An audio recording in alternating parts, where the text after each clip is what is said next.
supposed to stick to the plan. You were supposed to come with us. I didn't even know she was sick. You're full of shit.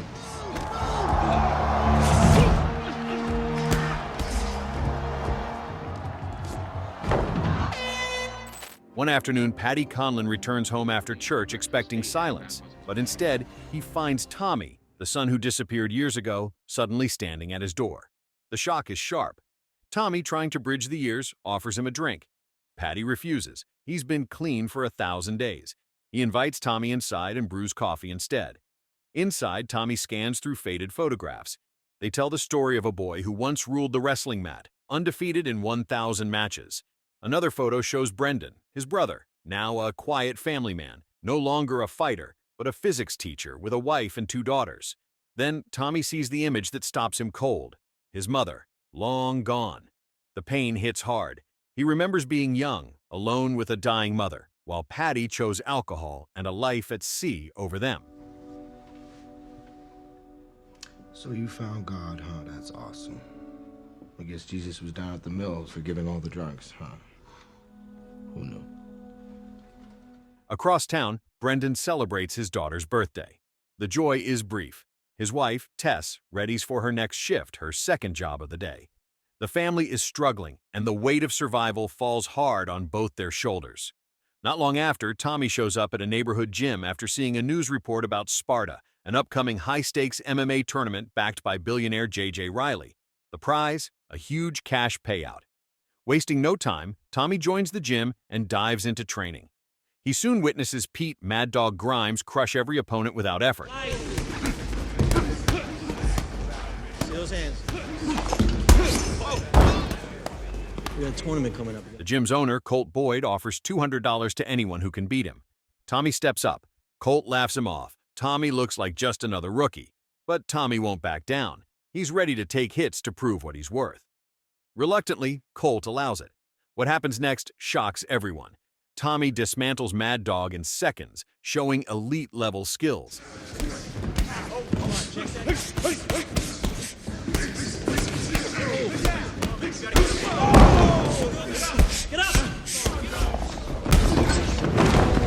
Someone captures the fight on video and posts it online. The footage spreads fast. Tommy is suddenly on everyone's radar. Meanwhile, Brendan teaches physics at school, well-liked by students who call him Mr. C. But after class, reality hits. At the bank, Brendan pleads for time. He's drowning in debt after borrowing money to cover his daughter's heart treatments. Despite working 2 jobs, he and Tess are barely holding on. The bank gives him 90 days. If he can't pay, they lose the house. Late that night, Paddy watches old home videos, clips of Tommy as a boy. The silence is broken when Colt shows up at his door. He's looking for answers. Tommy just crushed his best fighter and now wants in on the Sparta tournament. Paddy, unmoved, tells Colt to talk to Tommy himself and returns to his tapes. Elsewhere, Brendan gets a call from his daughter. She wants to know when he's coming home. He tells her he's applying for a job as a club security guard. But it's a lie. Brendan walks into an underground fight ring and signs up to compete. 2 wins will earn him what security pays in a month. In the cage, Brendan takes down his opponent with a grappling move.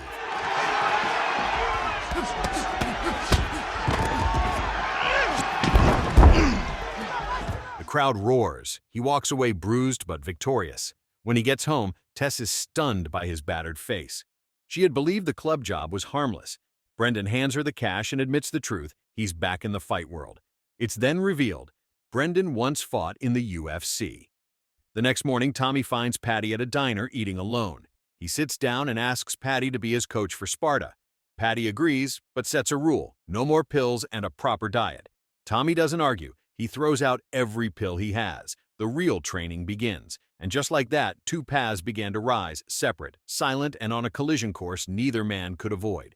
One driven by guilt, the other by desperation. Both fighting for something more than victory. So, welcome to Warrior. On the other hand, Brendan was teaching in class, while a student casually mentions that his brother saw Brendan fighting at a club. The bruises on Brendan's face say it all. After the lesson, he's called into the principal's office. Joe Zito doesn't mince words. Brendan's involvement in illegal fights breaks school policy. Teachers are meant to lead by example. Still, Joe is clearly surprised to learn Brendan was once a pro MMA fighter. That night, Brendan tells Tess the full story. He's been suspended from teaching for 2 months. No pay. The consequences are serious, but Tess understands. Brendan got in that ring to protect their family from drowning in debt. He's taken hits, but it's all been for them. Brendan outlines his plan. Starting tomorrow, he's heading back to the boxing gym. He'll dress like he's going to work each morning so the kids won't ask questions. The routine will stay the same, but what he's fighting for just got a lot heavier. They have these smoker fights all over. You're gonna put yourself through this over and over. Some of them pay a lot more than that. Meanwhile, across the world at a U.S. military base in Iraq, a soldier named Mark Bradford sees something on a viral video that stops him cold. It's Tommy, knocking out Mad Dog in seconds. Mark races to his tent, grabs an old video camera, and plays a tape. In it, he and his team are trapped inside a tank. Just then, a Marine breaks through enemy lines and pulls them to safety. That Marine is Tommy, the man now making headlines as a fighter once saved lives on the battlefield. The next morning, Brendan walks into a familiar place, the gym owned by his former trainer, Frank Campana. It's been years since they spoke, not since Brendan got married. Frank is glad to see him. In his office, Brendan lays it all out. He's drowning in debt, barely holding his family together. But Frank has his own problems. The gym is struggling, and he's waiting on a loan just to keep the doors open. Brendan isn't there for money. He wants to fight again. Underground matches, just enough to help his family survive. Frank agrees immediately, even waiving the fee. Brendan's back in. Later that day, Brendan pulls up to his house and finds Patty waiting outside. The sight stirs old wounds. Like Tommy did before, Brendan refuses to let him in. Patty says he's training Tommy now. Brendan's face shifts. Part of him is glad, but that feeling is quickly buried under years of anger. Tommy's back. You say Tommy's in Pittsburgh? Yeah. He's over at the house. Patty always chose Tommy, always ignored Brendan. With no words left, Brendan turns away. Patty stays behind, silently watching his grandchildren from afar, years of regret written on his face. The next morning, Tommy arrives at Colt's gym. Colt gives him the news. Both he and Mad Dog have been accepted into the Sparta tournament. After hearing this, Tommy makes a call. On the other end is Pilar Fernandez, the widow of his best friend Manny, who died in combat. Tommy tells her his plan. He's going to win Sparta, and every cent of the prize money will go to her and the children Manny left behind. With just a month left before Sparta begins, the pressure rises. 16 fighters are locked in, including Koba, a ruthless powerhouse from Russia with a brutal reputation. Training intensifies. Tommy pushes himself to the limit under Patty's strict watch day after day with no breaks. 4 days before the tournament, Brendan goes back to Frank and lays it all out. He wants in. Frank is caught off guard. He's already submitted another fighter, Marco. And Brendan, once a pro, is no longer in his prime. But Brendan makes it clear, this is his last shot to keep his family in their home. Frank hears the desperation and agrees to file an appeal. The next day, Tess answers a call from Frank. Brendan's appeal is approved. He's officially in Sparta, taking Marco's spot. Brendan is thrilled, but Tess is scared. She knows what the ring can do to a man. Facing opponents like Koba isn't just risky, it's dangerous. She tells Brendan she can't bear to watch him fight. Not long after, Brendan and Frank attend the official Sparta press conference. All 16 fighters are present. Brendan scans the room and freezes. Tommy is there. His brother is one of the competitors. The shock hits hard. Brendan hasn't seen him in years. There's a moment, almost a chance to reconnect, but Tommy spots him and turns away before a word is spoken. The silence between them says everything. That night, a breaking story hits the sports networks, and Patty is glued to the screen. A soldier named Mark shares a powerful memory from Iraq. One of the Sparta fighters, Tommy, once pulled off a daring rescue, unlocking the hatch of a trapped tank and saving the entire unit. Mark never got to thank him. Tommy disappeared after the mission. Water was coming in from everywhere. We were all drowning, man. It was a death trap. And before I could get out and thank him, he was gone. Thank you. You saved my life, brother. Tommy! Later, Tommy walks alone on the beach, only to run into Brendan. They sit face to face for the first time in years. At one moment, Tommy opens up about the hurt he's carried, how Brendan left after their mother's death, choosing a new life with Tess instead of staying with him. Brendan tries to explain that he never stopped caring, but the distance between them is clear. Tommy's pain still runs deep. You're supposed to stick to the plan. You're supposed to come with us.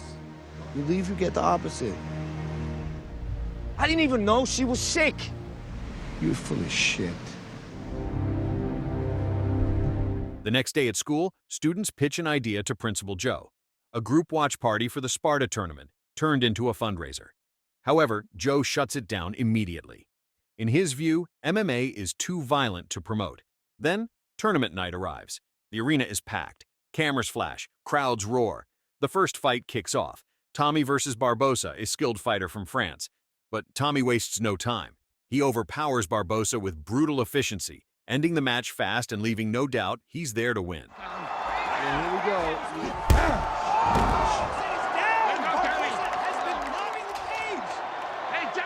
Meanwhile, in the locker room, Brendan sat in silence, nerves creeping in as the clock ticked down. His hands trembled. The pressure was crushing. Sensing this, Frank stepped in. He made a quiet request to the organizers to play Beethoven's classical music as Brendan entered the ring. The moment the music started, Brendan's focus returned. His heartbeat slowed. He was ready. His opponent, Midnight Orlando, a heavy hitter, feared for his knockout power. But Orlando didn't know Brendan's edge, his ability to absorb punishment and keep going. At home, Tess folded laundry, her eyes constantly shifting to her phone, waiting for any word. She couldn't shake the worry. Soon after, the bell rang. The fight began. Joe watched from home, tense. Brendan struggled early. Orlando struck hard and fast, slamming Brendan to the mat and locking him in a chokehold.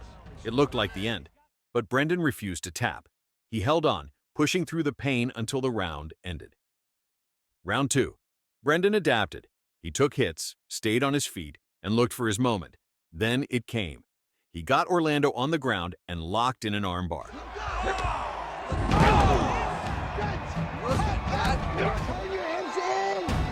Orlando had no choice. He tapped. The victory hit hard. Patty was overwhelmed.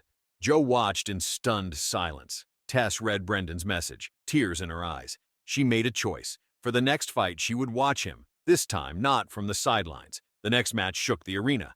Koba, the ruthless Russian, stepped in and crushed his opponent with a brutal knockout, fast and clean. Moments later, Mad Dog followed with a victory of his own. He stared straight into the camera and sent a clear message. He was coming for Tommy. Brendan entered the cage again, this time fighting for a place in the semi-finals. He stayed calm, relied on what he knew best, grappling. It paid off. Another win.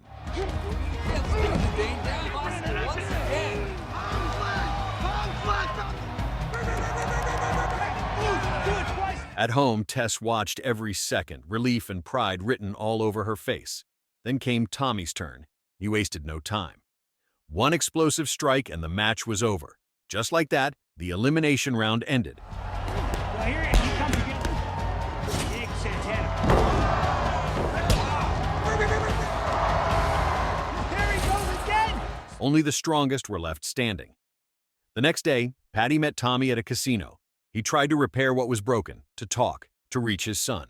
But Tommy shut him down. Cold, angry. He compared Patty to a man begging for scraps of forgiveness. That night, Tommy returned to camp and found Patty slumped over, drunk and in tears, a sermon playing in the background. The weight of past mistakes had finally broken him. For the first time, Tommy saw something different, real regret. He stepped closer, quietly offering comfort. In that raw moment, Patty spoke through tears. He loved them both, Tommy and Brendan. He always had.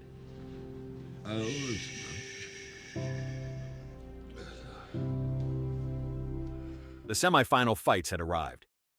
First up, Tommy entered the cage against Mad Dog, who was clearly looking for revenge, but he never got the chance. As soon as the bell rang, Tommy attacked with speed and power, overwhelming Mad Dog and forcing him to surrender in seconds. It was fast and brutal. Then came Brendan's toughest test yet, Koba. The arena was packed. This time, Brendan wasn't alone. His students watched from a public screening. Even Principal Joe was there. And then, among the crowd, Brendan saw her. Tess had come. She was finally ready to see him fight. The bell rang. Koba went on the attack, landing heavy blows. Round 1 ended with Brendan staggering. Round 2 wasn't any better. Koba kept pressing. Brendan took the hits, barely hanging on, but he never backed down. Before the final round, Frank pulled Brendan aside. He reminded him of what was waiting if he lost. No money, no house, no future. Brendan nodded. He understood. When the fight resumed, Brendan stayed patient. He looked for his moment. Then he found it. He locked Koba into a chokehold and didn't let go. Seconds later, Koba tapped. The crowd exploded. Brendan had done it. He was going to the finals. Moments before the final match, a revelation shocked the arena. Reports confirmed that Tommy had gone missing from the Marine Corps after witnessing the death of his friend Manny in Iraq. Now military police were waiting. He'd be taken into custody after the fight. Still, Tommy made his intentions clear. If he won, every dollar would go to Manny's widow. Then came the twist no one expected. The two finalists were brothers, Tommy and Brendan. The crowd was stunned. In the waiting room, Tess begged Brendan to walk away. But he couldn't. Forfeiting meant losing their home. He had no choice.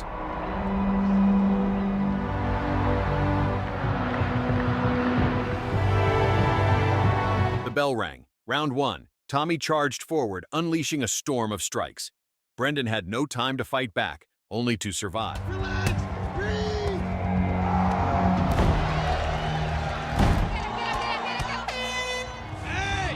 Round two brought more punishment. Tommy fought like a man with something to prove, each hit fueled by years of anger.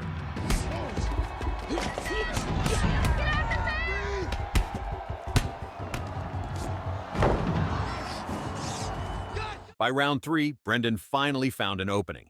He caught Tommy's arm and locked in an armbar. Tommy didn't tap. He held on. Brendan had no choice. He dislocated the shoulder just as the round ended. Tommy screamed in pain. But when the ref asked if he could continue, Tommy didn't hesitate. He wasn't done yet. Round four began with hesitation. Brendan didn't want to keep fighting. He urged Tommy to stop, but Tommy refused. With no other option, Brendan delivered a blow.